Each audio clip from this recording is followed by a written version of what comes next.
libised ja lendad. Vest kehand või seda tere öelda.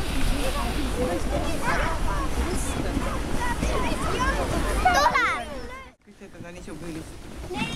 Saia, sepikud ja siis me teeme mannast ka. Mida mannast saab teha? Mannaputra. Aga nüüd läheme korrus kõrgemale ja siis kõigepealt paneme veski käima ja hakkame vilja puhastama. See veski on 130-aastane. Nii et on ehitatud 1880. Ma kujutan ette, et ei kujuta ette, kui vana ta on. Aga mina võin seda lihtsalt öelda, et ütleme, minu vanaisa sündis sellel ajal. Kui see veski ehitati, siis tähendab teie vanaisa sündis umbes sellel ajal, kui see veski ehitati. Nii, aga selleks, et midagi jahvatada või puhastada, on kõigepealt vaja veski käima panna. Mis jõul see veski töötab? Väga õige. Aga kuidas, kas see kausis vesi teeb midagi? Aga kus vesi teeb midagi? Kus ta saab oma jõu? Kus on selline vesi, millel on jõud? Jões, jah, jões vesi voolab ja selle voolamisel on väga suur. Järves ka. No järves nii, see voolab nagu vähem. Nii, et jões voolab vesi ja sellel on tohutu jõud ja praegu osa sellest jõe veest jooksis vesi alt läbi. Kui nüüd hästi vaikselt olete, siis te kuulete, et midagi käib siin all juba. See on üks teine turbiin, sellega me lühime praegu elektrit, väike hüdrojaam on. Aga see, mille mina praegu lahti keeran, see lükkab nüüd veski käima, see on teine turbiin, see on 100-aastane ja hüdrojaam on siis 60-aastane, 40 aastane. Nii et kuulete nüüd läheb, siin suur metallkubakas on vee sees ja selle lava teen praegu lahti ja vesi läheb sealt läbi.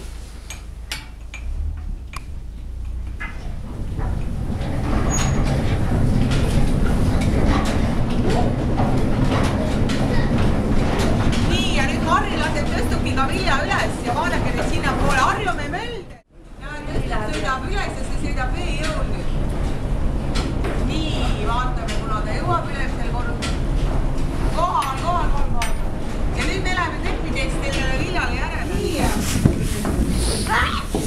See vili tuli üles, aga meil on siin koolikott, me teeme selle ära, me tõstame suurt maha praegu.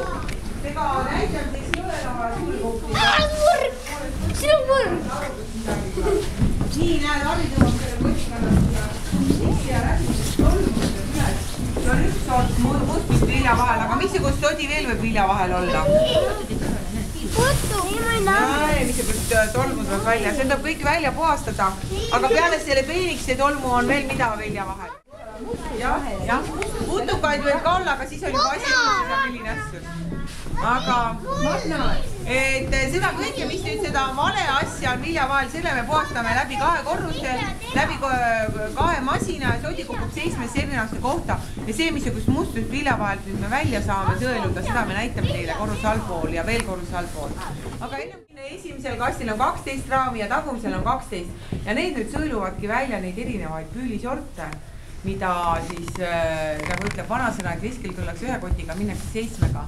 Kõik need sordid on seal all kopsikutes näha, mida me siin püülivaltside vahel saame kätte. Kõik põhiline, et saame valge püüli kätte, mis on peen, ühtlane ja saia tegemiseks sobib. Need praadid lendavad siis sõõla pealt prügikasti, prügi läheb ja vee kogub alla.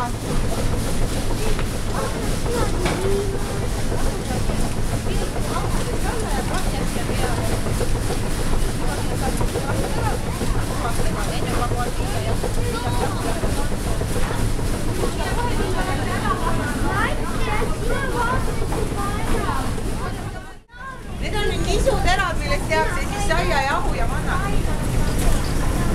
Sellised viljateradest tehaksegi mannat. Maitse, see on hea puhas vili. See on ära puhastatud vili, nüüd seda võib proovida. Järgmist on hea. Praegu mõned lähevad uuele ringile. On saia maitse. Jahu moodi. Kes see viimane oli? Kui nüüd need viljaterad ära jahvatatakse, siis saab üle rinna. No ise teate.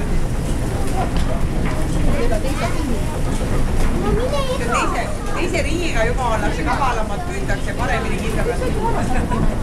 2 käega juba. No nii, ega mis saab läbi ka, nüüd sai puhastamine läbi.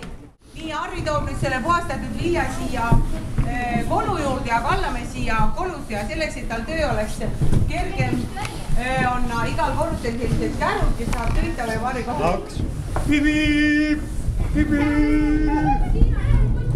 Jookseb meie mööda lausa.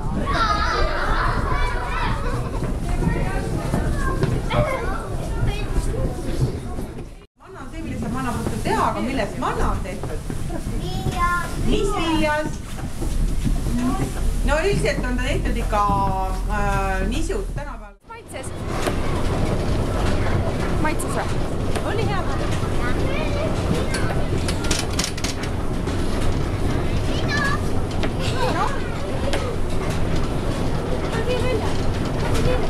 Te nägite, kui see manna tuleb? Tuleb manna.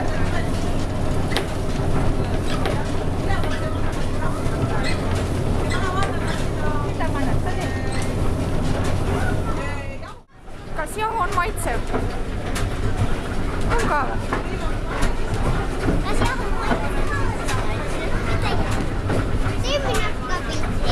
Oi, milline jahu nägu. Sinule ka maitsev?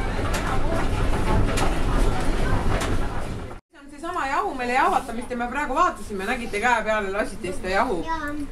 Kui teie eilne seltskond käis teie lasteajas, siis see jahu ongi tehtud sellel ajal, kui eilne seltskond käis. Poiside hulgast on kõige väiksem laste tüdrukute hulgast. Aga mina olen kõige väiksem üldse laste hulgast on nii Hanna ja kõige väiksem õpetajatest on see Aile ja Heleni ka.